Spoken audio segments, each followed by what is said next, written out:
आपने क्वेश्चन पूछा था कि धन और संपत्ति और समृद्धि हम कैसे देखते हैं, क्या हमारे चार्ट में यह कोई योग है या नहीं है। तो इस वीडियो का अंत तक देखिए, आपकी सारी की सारी भ्रांतियां और सारे के सारे आपके डाउट्स यहां पर क्लियर होने वाले हैं।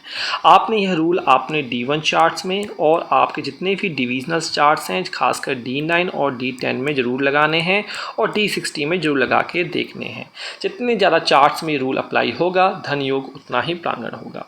सबसे पहले जो फोकस करना है अपनी कुंडली का 11वां भाव, आपको पता है ये लाभ का भाव होता है। फिर आपने अपनी कुंडली के दूसरे भाव को फोकस करना है।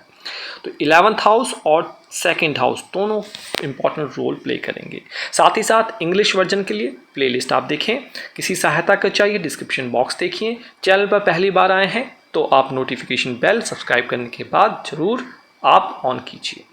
चलिए आगे बात करते हैं। तो द्वितीय भाव और कुंडली का एकादश भाव ये धन को संचय बताते हैं कि धन को आप कितना ज़्यादा सेविंग कर पाएंगे। तो धन संचय और कितना ज़्यादा आप धनार्जन अर्जित करेंगे ज़िंदगी में, यह वाले भाव बताते हैं।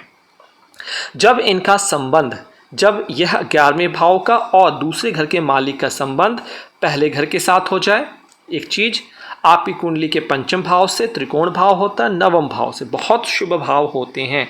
तो प्रथम, पंचम या नवम भावों में या इनके जो भी मालिक हैं उनके साथ हो जाए। अगर कुंडली में कहीं भी बैठे हैं इन घरों में, पहले 5वें 9वें घरों में, या फिर इन 1 5 9 के मालिकों के साथ कहीं बैठे हैं तो धन योग का निर्माण होता है।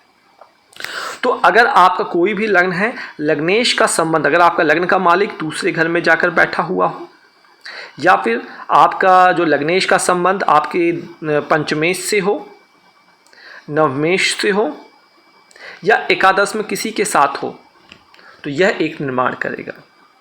इसको नोट कर लीजिए। आगे चलते हैं, दूसरे घर की बात करते हैं।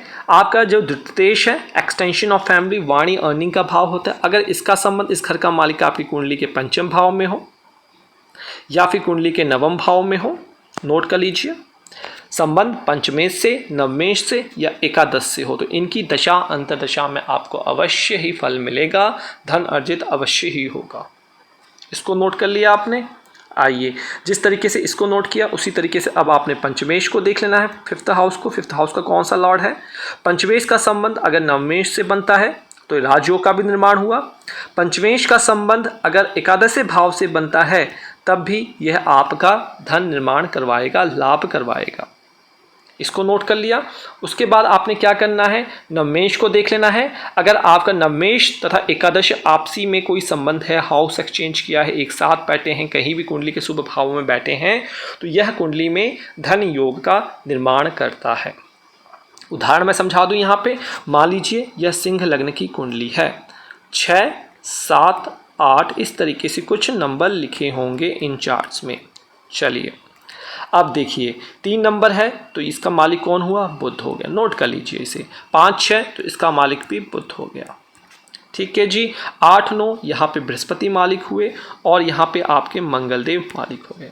अगर आपके चार्ट में मंगलदेव जाकर बैठे हुए हैं तीसरे घर में तो यह संबंध होगा, या फिर आपका बुधदेव आकर बैठा हुआ है आपकी कुंडली के 9वें भाव में तो ये भी संबंध बनेगा, या फिर अगर आपका बृहस्पति यहीं पे बैठ के दृष्टि दे रहा है संबंध होगा, या फिर बृहस्पति आपके 11वें भाव में बैठा हो संबंध होगा, या फिर बृहस्पति आपके चार्ट में आपके दूसरे भाव में बैठा हो तो ये भी संबंध काउंट होगा।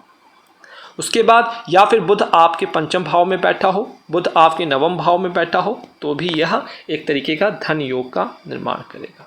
सिंपल है, बहुत सिंपल है। अंत में जाते जाते किसी प्रकार की सहायता कीजिए तो आप डाउनलोड कर सकते हैं ज्योतिषघर वेदा ऐप और Jyotishghar numerology app free of cost. साथ ही साथ आप हमारी वेबसाइट ज्योतिषघर.in पर विजिट कर सकते हैं। सारी सहायता, फ्री एस्ट्रोलॉजी, फ्री चार्ट्स और फ्री मंत्र, आपके मालाएं, जितने भी आर्टिकल्स हैं सब कुछ आपको फ्री ऑफ कॉस्ट वहाँ मिलेगा। तो आज यहाँ पे समापन दीजिए। जय शनि।